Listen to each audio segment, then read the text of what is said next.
当我们费用不足的时候，冰箱才是我们最大的保障。缺少子弹的我，今天无奈地从冰箱里面翻了块腊肉出来。今天来炒个腊肉吃，希望大家喜欢。把腊肉切成厚薄均匀的小块，装小碗中。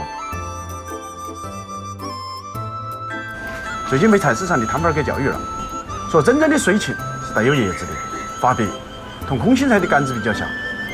而以前卖的那种根部有红色的，叫做叶芹，亦是风中凌乱。把水芹改刀，切成小刀和备。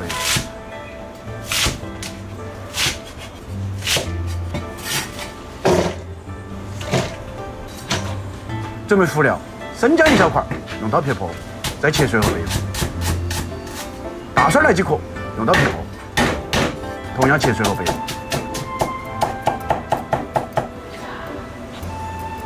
大蒜苗差不多准备2根就可以了，用刀把根部撇几下，方便更容易出味。血刀切成小段，叶子部分可以改为直刀。好，起锅，烧热。下油，爆锅，把腊肉倒入锅中，快速滑炒，爆出多余的油脂，火不要太大了，中小火就可以了。看到腊肉变得有些透明了，就把瘦肉部分倒进去，继续炒香。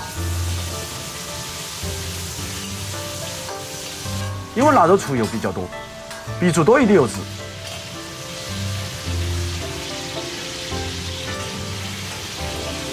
把姜蒜米倒进去，再撒上少许干花椒、干海椒，一起爆出香味。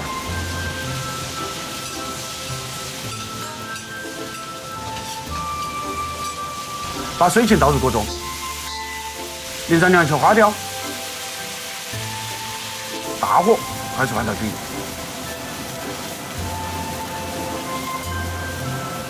调入别糖、味精、鸡精，把大蒜苗投入锅中。各少许陈醋，沿着锅边炝上去，继续用大火快速翻炒均匀，美味即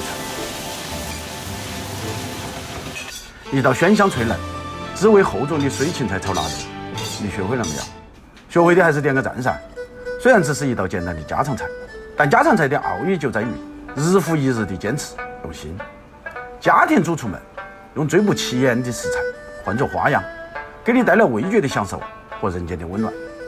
每一口饭菜的味道，都是烟火为你的彼此守候，还不值得你一个免费的双击吗？是我的话，最少也是砸2个铜板，至少还可以听个响。我是厨子，下期见。